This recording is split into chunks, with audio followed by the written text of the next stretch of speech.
Good morning, y'all. It's Cody's Bait and Tackle, Warsaw, Missouri. For some of you that don't know, I get messages all the time. Where are you located at? We're just west of Warsaw on 7 Highway, headed towards Clinton. When you were in between the mile-long bridge and the 7 Highway bridge, just as you get outside of Warsaw. You can't miss us. We're straight across the road from the lumber yard on the corner of Cold Springs and 7 Highway. Most of you guys know spoonbill season starts tomorrow. We've had a ton of questions. What do you carry? What do you have? Swing in here and see. I'm going to do a real quick video here. First of all, I'm going to mention I've guided spoonbill for 18 years now, on and off. Out of that 18 years, I've probably guided spoonbill for 14 years of it. When we first started, it was all jerking lead by hand. Just pulling like 16-ounce sinkers. The old way of doing it. Caught a ton of fish doing it. Dipsy divers come around. I switched over to Dipsy divers. And I've been running them ever since. I don't do the live scope thing. Know a lot of guys that do. But they all catch fish. We pretty well have anything you need for spoonbill in here. Whether you're a bank snagger, a boat snagger, whether you're wanting to jerk lead, whether you're wanting to pull Dipsy divers, or if you're wanting a live scope, we pretty well have what you need. I'm going to switch this camera around, do a little walk through the shop on what we do have for spoonbill fishing. Hold on just a second here. It's kind of all scattered out right now. We don't have it all in one area. Here's your snagging hooks. We got them by the box from a 8-aught all the way up to a 14-aught. We do have some spools. Not many people use it anymore, but we do have a few big spools of green dot line.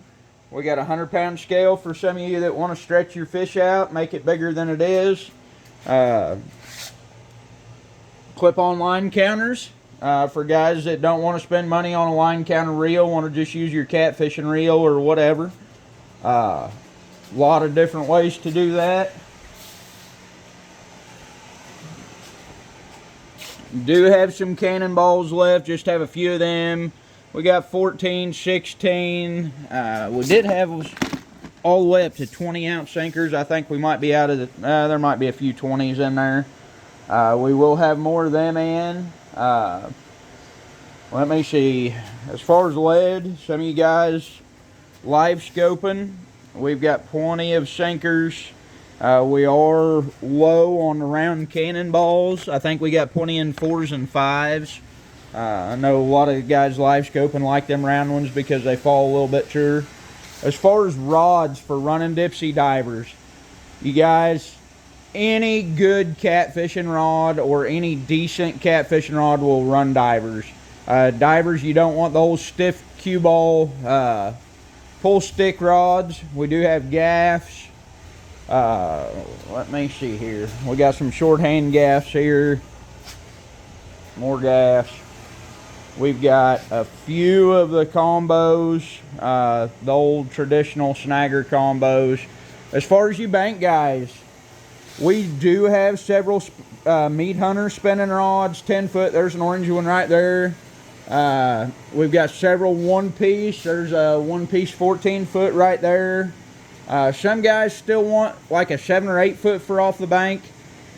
You know, if it's not a case of you wearing yourself out, you're better off to go with that 10 or 12 foot rod off the bank. There's an ugly stick right there that would work. Here's a black meat hunter that would work. It's in a spinning reel. So if you go to that 10 or 12 foot rod, you cover so much more water. You'll cover twice the water as what you cover with that 7 foot rod. As far as trolling Dipsy divers, right here's the rods I recommend. I have got almost, I would say 3/4 of the guides that troll Dipsy divers now. I have got them all running these Daiwas. I went to them probably 8 years ago, and I have been running them ever since. Caught thousands and thousands of fish off of them. I've only ever broke 2 of them. One of them I broke was strictly because I wanted to try to run a light action one just to see if it would catch fish. It did. I caught probably 200 fish on it before it broke. And it was fun. and it hooked up really good. It was actually a medium action. It wasn't light action, but it was a lot of fun catching them spoonbill on. Your Mad Cat rods, there would be like your 7'6" spinning. For somebody that doesn't want a shorter one for spinning. We've got a big selection of 7 and 8 foot meat hunters and Mad Cats that would all work good for trolling dipsy divers. There's you like a 7 foot spinning right there in the meat hunter. That would work for some of you guys wanting to snag off the bank where you don't have room for a real long rod. We've got lots of reels. We've got Penn Squalls, Penn Rivals, Daiwa AccuDepths. We've got some big spinning reels for the guys off the bank. We've got cases of dipsy divers. We are out of the cheap dipsy divers. I think most everybody that's selling the cheaper ones are out right now. We've got that K9 cat line in. It's probably your cheapest braid we carry right now. We've got the spoony divers, more big sinkers. Mention this here real quick. Most of you guys know I push the J braid. This braid is real smooth. It's like coated braid. It won't cut through the eyes of your rod. If you do get it on your hand, it's not going to cut you near as bad as the rough braid like that cat line. It's real rough. Your Hercules braid, a lot of people order off Amazon or Temu or whatever. You can get it the cheapest you can get it off of. That stuff is really rough. It will cut you really bad if it touches you and you're hung up or you're got a fish pulling out drag. It will hurt you. Guaranteed. That's one reason why I recommend that J braid, and it is really tough line. We do have the Power Pro in 80 and 100. We sell quite a bit of it. If you guys need a giant cooler, throw all your spoonbill in. We got that too. I think that's about it.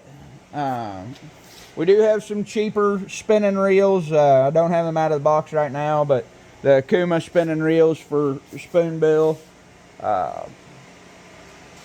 Here's something might mention. Dustin Biggs, Down to the Bone Taxidermy. He does these.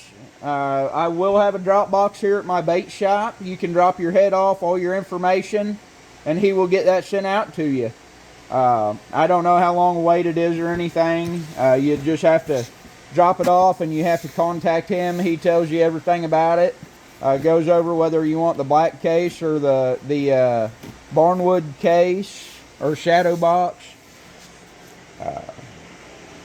Pretty cool. Let me see. I think that's about all I've got to go over really for spoonbill right now. As you guys can see, we've got anything you need for crappie, catfish. Pretty well all that. Those of you that's never been in the shop, swing in here, check it out. I know a lot of people will be in Warsaw, Truman Lake, Lake of the Ozarks for spoonbill season. We have got a ton of different stuff in here. So, just walk through here real quick, kind of look. Got anchors, minnow buckets, coolers, all sorts of stuff here, you guys.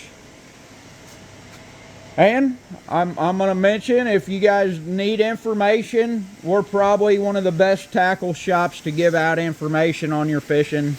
Even if I'm not in the shop, if I'm on the water guiding, my wife, she knows a whole lot. Probably more than what you're going to find anybody else in a tackle shop around this area knowing about spoonbill or catfish or crappie. You name it, she's done it with me. She can probably walk you through it just as good as anybody. So come in, ask questions. That's all I've got for you. I appreciate it, y'all. Appreciate your time. Good luck this weekend if you're going snagging. I know there's going to be a lot of first-time snaggers out this weekend. Hopefully you get your first fish. I appreciate it, y'all. Have a good one.